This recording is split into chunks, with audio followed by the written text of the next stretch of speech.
আপনি কে? আমি অনেক এদিক দিয়ে যাচ্ছিলাম, বাচ্চার কান্নার শব্দটা শুনে এখানে আসলাম। অনেক সুন্দর, মাশাআল্লাহ। আসলে একা মানুষ তো, আমার স্বামী বাইরে কাজকর্ম করে, বাচ্চা সামলায় সব দিক দেখতে হয়। ছোট শিশু, একটু যত্নে রাখবেন। ওর মুখটা অনেক মায়া ভরা। ওকে যখন বুকে নিলাম কেমন জানি আপন আপন মনে হচ্ছিল।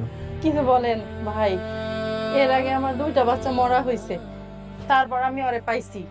ওরে আমার জীবন দেয়া হইল, ওর যত্নে রাখবো।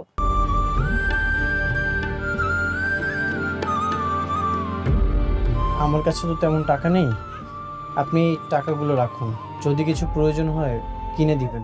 না না থাক, টাকা লাগবো না, আপনি ওর জন্য দোয়া করেন, তাইলেই হইব।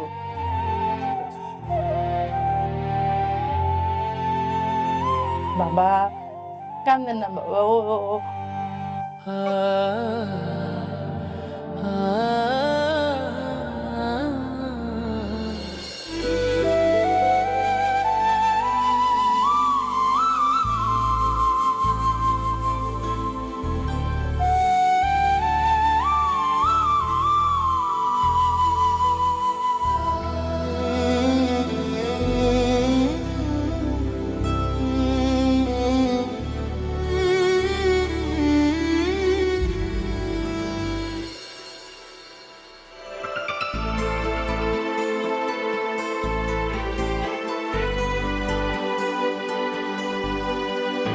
আঙ্কেল, আমি আর পারছি না, অনেককে সবকিছু বলে দেওয়া উচিত। হ্যাঁ, আরে কি বলো বোকা মেয়ে, মানে এটা বললে তো আমাদের সকলের জেল হয়ে যাবে, বুঝতে পারছো? কিন্তু এভাবে আর কতদিন? বাচ্চাটা তার আসল মা বাবার কোলে উঠতে পারছে না, এই বাচ্চাটার জন্য অনেক আর মেঘলা আলাদা হয়ে গেছে, এগুলো কি সহ্য করা যায়? কিন্তু ওদের পরিস্থিতি ঠিক হয়ে গেলে তখন তুমি ওদের কাছে আমার শত্রু হয়ে যাবে। একদম একদম সত্যি কথা হচ্ছে কি বৌমা, আমি এক কথা বলি, মানে অনেক যদি জানতে পারে এগুলোর পেছনে আমরা সবাই আছি, তাহলে আমাদের কথা বাদ দাও, আমাদের কথা তুমি বাদই দাও, তোমাকে সে কোনোদিন ক্ষমা করতে পারবে? পারবে না, কিন্তু পারবে না। কিন্তু বিশ্বাস করেন আঙ্কেল, এত বড় একটা সত্যি লুকিয়ে রাখতে আমার সত্যি খুব কষ্ট হচ্ছে। আমি জানি না কতদিন আর লুকিয়ে রাখতে পারবো এই সত্যিটা।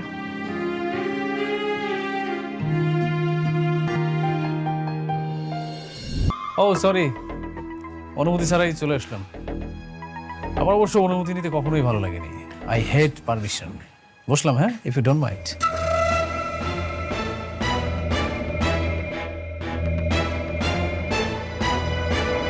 তোকে একটা দাওয়াত দিতে আসলাম।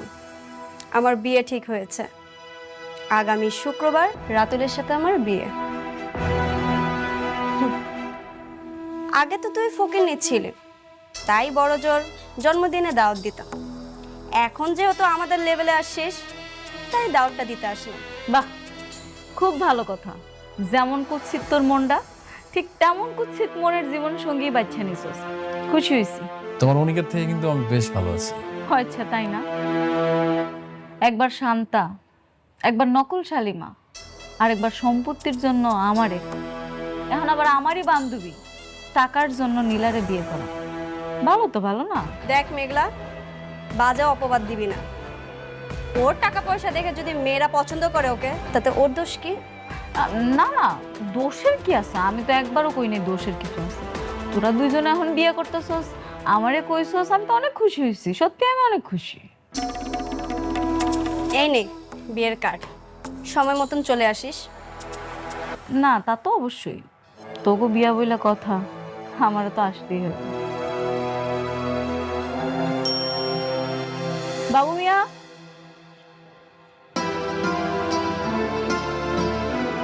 ম্যাডাম ডাকছেন?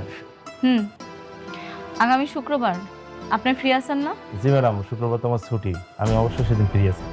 আপনার একটা বিয়ের দাওয়াত আছে, এই নেন কার্ড, চলে যান। সিকিউরিটি গার্ড যাবে মানে? আমরা কি সিকিউরিটি গার্ডকে দাওয়াত দিয়েছি? আরে বাবা, সিকিউরিটি ছাড়া আর যাবে কে? তোমগো দুইজনের বিয়া, আমার অফিসে কেউ যাওয়ার মতো তো আর ওরকম পরিবেশ নাই। আর তোমরা ওই যোগ্যতা রাখো না যে আমি তোমাকে বিয়াতে যাবো। দেখ মেঘলা, তুই তুই কিন্তু আমাদের অপমান করতেছিস। অপমান? অপমান তো তারই করে যার মান সম্মান আছে। তোদের দুজনের মান সম্মান আছে? আমার তো মনে হয় নাই। যদি থাকতো তাহলে রাতুল রে এতবার করে নিষেধ করার পরও এরকম না বলে আমার অফিসে আসতো। এত অহংকার কিন্তু ভালো না। একটা কথা জানেন তো, শেষ বলতে কিছু নেই, যেখানে শেষ সেখান থেকেই শুরু। তুমি রাতুল শুনে রাখো, তুমি যদি ভাইবা থাকো যে আমি সে আগের মেঘলা আছি, তাহলে ভুল ভাবতেছ। আমি এখন নতুন রূপে শালিমা। এই শালিমার লগে তুমি চাইলেও কিছু করতে পারবে না। এই শালিমার লগে কথা কওয়ার জন্য বুঝা শূন্য কথা কইতে হবে। সময় বলে দিবে কে কতটা ক্ষমতাবান। চলো।